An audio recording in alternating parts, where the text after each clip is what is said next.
Tudo tem que nos jogar para frente, muito embora às vezes um passo atrás para nos ajudar a pensar em que caminho nós estamos tomando também é saudável. A gente dá uma paradinha, olhar para os lados, dar um passo para trás, olhar o contexto das nossas escolhas, isso é muito importante. Agora a gente tem de andar o tempo todo na conquista daquilo que de fato interessa. Da necessidade que a gente tem, por uma responsabilidade pessoal, de não abrir mão de ser quem a gente é. Eu até brincava, né, que à medida que nós vamos educando as crianças, elas vão deixando de ser sinceras. O falseamento não pode ser confundido com essa capacidade social que você tem de ser simpático com o outro e de não dizer aquilo que vai ser agressivo a ele. Então, ser educado é você privar o outro de ouvir algo que possa ser desagradável aos ouvidos dele. Então, você considerar com sabedoria. Mas o falseamento é diferente.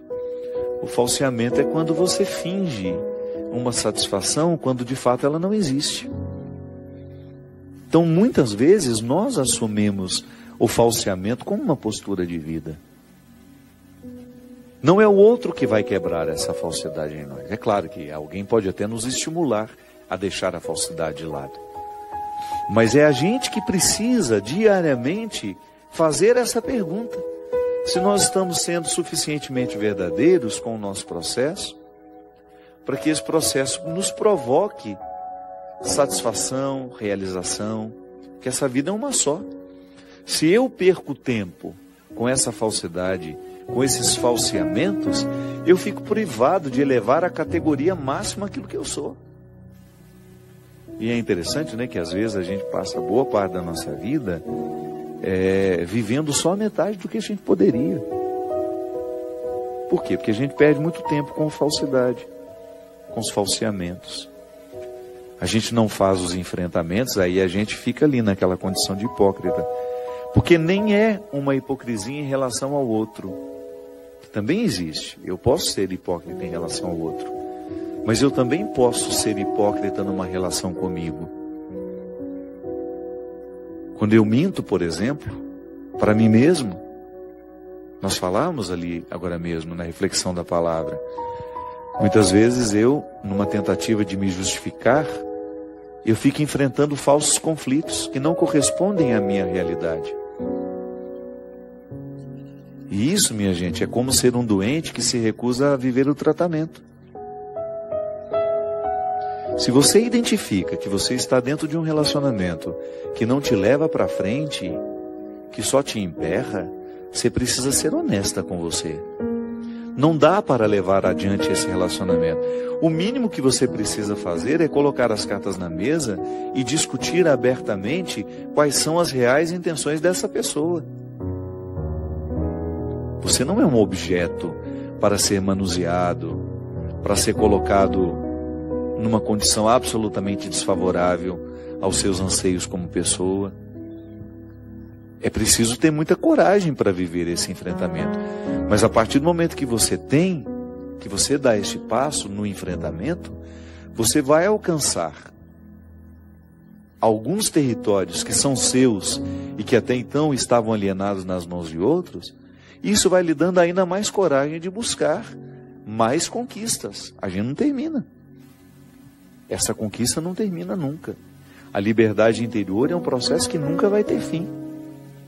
Então, se você sente que você está vivendo um relacionamento que não lhe favorece florescer como pessoa, você não pode pensar duas vezes. Você tem que problematizar a questão. Eu gosto sempre de dizer isso. Nós precisamos levar a sério os nossos conflitos. Às vezes nós não damos ouvido ao que nos incomoda. E por que não damos ouvido ao que nos incomoda? A gente perde a habilidade de saber o que de fato precisa ser modificado.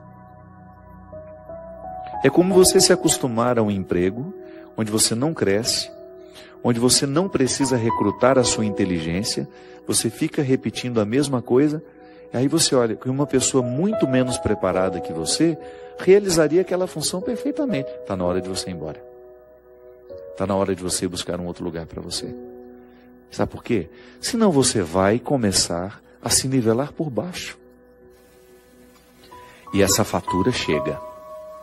Pode ser que hoje você esteja acostumado, o contexto te anestesiou, mas vai chegar um momento que você vai se cobrar: meu Deus do céu, por que eu não tive coragem de fazer a minha mala e partir em busca de uma realidade que me exigisse mais? Por que eu não tive coragem de, naquela hora, tomar uma decisão que me causaria um desconforto, porque eu perderia a estabilidade, mas ao mesmo tempo me colocaria num projeto que de fato era para mim? Aí você vai sentir que você vai ser mais exigido do ponto de vista intelectual e naturalmente você vai sentir-se mais confortável do ponto de vista emocional.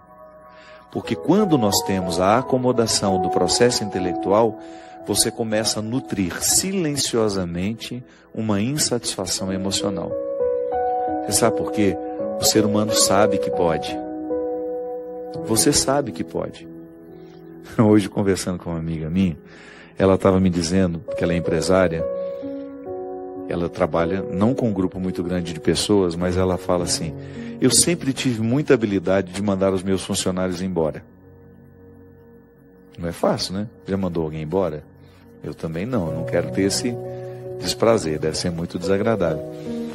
Mas ela disse que quando ela identificava que um funcionário não correspondia mais ao que ela esperava, e que ela certamente teria de enfrentar o dissabor de despedir, ela começava a prestar atenção de maneira especial no que estava desestimulando aquela pessoa. E aí, quando ela chegava para a conversa, ela chegava toda otimista, ela não chegava metendo bronca, não. Ela começava dizendo assim: você tem percebido que você nasceu para muito mais do que aquilo que você faz? Porque se você não está desempenhando bem o seu papel, não é que você é incapaz, não. É que você não está estimulado. Você pode muito mais. Vá buscar um emprego melhor para você. Vá buscar um lugar onde você vá se exigir um pouco mais como pessoa e que naturalmente vai lhe dar uma satisfação, porque o que nos realiza é quando a gente tem a sensação de que a gente está crescendo. Diz que a pessoa vai embora feliz da vida. Isso é um dom. É um dom de fazer o outro perceber que ele pode ser mais. Você faz isso com os outros? Você estimula as pessoas a serem mais? Ou você aproveita a acomodação para que elas fiquem escravizadas nos seus interesses? E você? Você é capaz de se desafiar a querer mais para você? Ou você se contentou com o pouco que a vida lhe deu? Não estou dizendo que você será ingrato, que você vai jogar tudo fora, não. Eu estou apenas querendo que você olhe para você do mesmo jeito como Jesus nos olha. Aquela palavra dura, eu volto a dizer, aos fariseus e aos escribas, não é para humilhá-los, é para acordá-los. Nenhuma palavra de Jesus é para humilhar alguém, para que aqueles se sentissem piores do que eles realmente eram. Não, a palavra dura é para acordar o que está acomodado. Quanto mais acomodado está, mais dura tem de ser a palavra. Senão a gente não acorda. Você tem escutado? Você tem se percebido para saber se de fato você está no lugar certo? Você tem medo de mudar? Tem medo de correr atrás daquilo que você pode se oferecer? Ou você se nivelou por baixo, se acomodou nas suas escolhas e está satisfeito esperando a morte? É muito triste isso. Eu preciso diariamente, por mais que eu já tenha conquistado os meus resultados intelectuais, eu preciso me desafiar. Emocionalmente, eu ainda não alcancei o equilíbrio que eu quero. Quero viver cada vez mais minhas emoções. Não quero ser escravo dos meus sentimentos, das minhas iras, dos meus ódios, não. O processo de Deus para mim, o convite de Jesus para mim, é superar tudo aquilo que para mim é um contexto de hipocrisias. Eu quero ouvir essa palavra aqui E em nenhum momento pensar que Jesus está querendo me humilhar em público. Jesus está querendo é me acordar. Quanto mais dura é a palavra de Deus para nós, maior é o seu amor. Porque aquele que ama exige até a última gota, para que aquele que é amado chegue ao melhor de si mesmo.